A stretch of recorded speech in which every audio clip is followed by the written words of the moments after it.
तुझे जमीन से उतारा गया है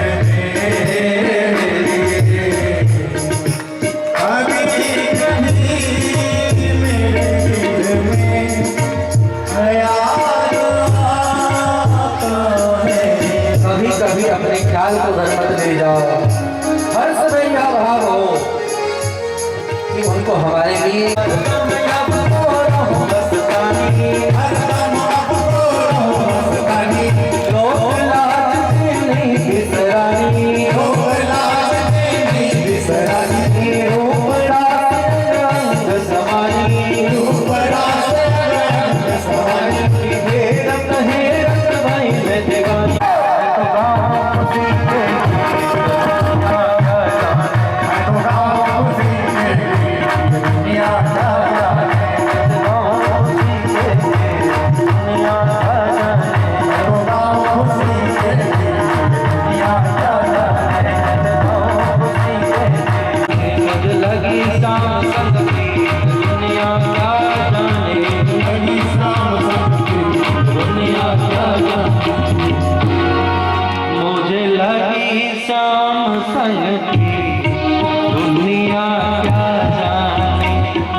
सावधान नहीं होंगे ना तो चाह करके भी जो इसका रस है नहीं समझ पाएंगे। आज वेदव्यास भगवान सोच रहे हैं मैं किसी इसे पढ़ाऊं, इतना बहुमूल्य बेसकीमती है। तब स्मरण आया है अपने सुखदेव के बारे में। सुखदेव जी कैसे हैं? जो आत्मा रामश्च मुनियः निर्गंथा पुत्र में कुर्वन्त्यो अहितुम भक्ति मिथ्यम बोध गुणो हरि। जन्म लिए और आत्मा में रमण करने के कारण जंगल में भाग गए। ऐसे सुखदेव जी के बारे में स्मरण आया है। ये सुखदेव कौन है इसके बारे में भागवत में तो नहीं, कौशिकी संहिता में एक कथा है, वहां पर कौशिक जी के द्वारा यह कथा कही गई है। अमरनाथ में भगवान शंकर जो अमर कथा सुना रहे हैं, कहते अमर कथा शिव शंकर भोला जानी, बक्सर के मामा जी जिस पद की रचना की। अमर कथा सुनाए हैं पार्वती महारानी को, और पार्वती महारानी को मध्य में ही निद्रा आ जाने के कारण सो गई है, हुंकारी वरना छोड़ दी। और एक जो है सुख यानी तोता के जो अंड है, अंड वहीं पर आ रहा। कथा सुनने से गर्मी से वह सेवन हुआ और उसमें से तोता प्रकट हो गया। और बीच बीच में नकल करने की आदत तोता में है, मैंने पहले भी कहा। वह तोता कथा को सुनने लगा और जिस प्रकार पार्वती जी हुंकारी भरती थी उन्हीं की आवाज में हुंकारी भरने लगे। भगवान शंकर कथा कहते कहते जब पूरी कथा सुना दिए तब आज पार्वती महारानी को स्मरण आया है कि प्रभु यहाँ तक की कथा तो मैंने सुना, इसके आगे फिर क्या हुआ? भगवान शंकर बोले देवी तुम सो गई थी? बोले हाँ प्रभु, इसीलिए आचार्य बार बार कहते हैं कि इस कथा में आओ तो सो नहीं। श्री वेदव्यास भगवान की पत्नी बीटका देवी आज उस स्थल पर बैठी हुई और भगवान का स्मरण कर रहे हैं। और ऐसे समय में वे बीटका महारानी के गर्भ में प्रवेश कर गए। त्रिशूल लेकर के भगवान शंकर आए और आकर के मारने के लिए तैयार हुए। वेदव्यास भगवान समझाइए क्या कर रहे हैं आप? बोले कि मैं मार दूंगा, तुम्हारे घर में चोर घुस आया है। बोले प्रभु क्यों? बोले कि चोरी से कथा सुना। बोले प्रभु आप कितने भोले भाले हैं, अरे जो कथा सुन ले अमृत पान कर ले, आपको माया नहीं व्यापेगी। निकले लेकिन नहीं मान रहे थे। जब निकले 12 वर्ष के बाद जंगल में भाग गए। वेदव्यास जी जैसे कहते कहते रुक गए, नहीं रुके। कथा है कि नहीं रुके, लेकिन देखेंगे अब वही भागवत जी जब आज वेदव्यास भगवान के पास है, वे सुखदेव भी दौड़े दौड़े घर में घुसेंगे। आज जब वेदव्यास भगवान के पास भागवत नहीं है तो सुखदेव जी जंगल में भाग गए। और जैसे ही इनके घर में भागवत आया तो सुखदेव जी जंगल में क्यों न रहे, वो भी दौड़े दौड़े आ गए। यह है भक्ति की महिमा। दूसरी कथा है ब्रह्मवैवर्त पुराण गर्ग संहिता की। जब श्याम सुंदर राधा रानी जब अवतार लेने की इच्छा कर रहे थे तो उन दोनों के मध्य में एक लीला सुख है। भगवान के सौंदर्य की चर्चा राधा रानी के पास जाकर के करते हैं और राधा रानी की सौंदर्य की चर्चा श्याम सुंदर के पास करते हैं। दोनों में प्रेम को बढ़ाने का कार्य कौन करते हैं? इनका नाम है लीला सुख। कृष्ण चरणामृत में भी अनेक इस प्रकार के लक्ष्य या ऐसे श्लोक देखने को मिलता है जिनका एक श्लोक आप श्रवण किए होंगे। हे देव हे दैत्य हे भुवनैक बंधु, हे कृष्ण हे चपल हे करुणैक सिंधु, हे नाथ हे रमन हे नैना विरामम। हा लास्ट नहीं याद है। हा हा कदान भवितास भजम कृष्ण।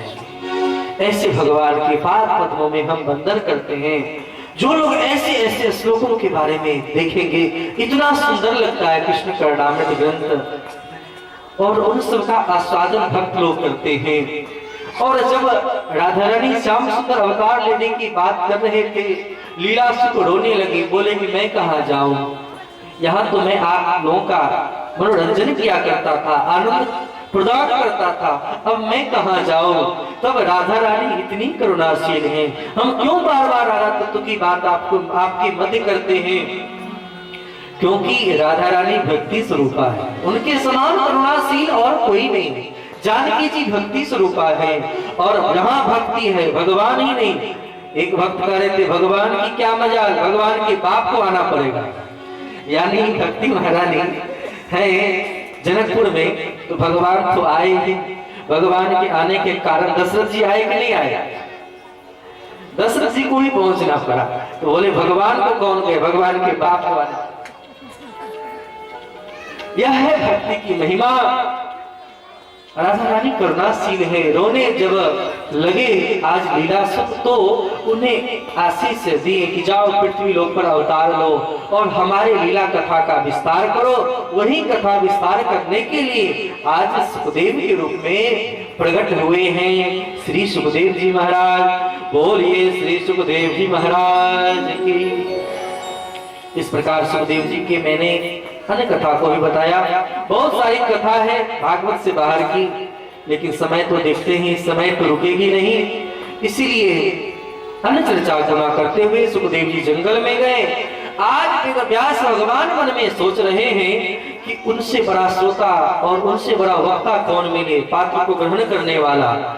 तो जैसे माताएं बच्चों को कुछ खिलाने की इच्छा करती हैं, बच्चे नहीं खाते रहते हैं तो झटपट एक चम्मच मुंह में डाल देती हैं, अच्छा लगता झटपट कटोरा लेकर के बैठ जाता है। उसी प्रकार आज श्री वेदव्यास भगवान क्या कर रहे हैं, तो अपने शिष्यों को एक दो श्लोक पढ़ा करके भेजे कि जाओ जंगल में जाकर के जहां कहीं भी वे सुखदेव होंगे उनको सुनाओ। प्रेमी है, अनुरागी है, जैसे ही भागवत के श्लोक को सुनेगा तो दौड़े दौड़े आ जाएगा।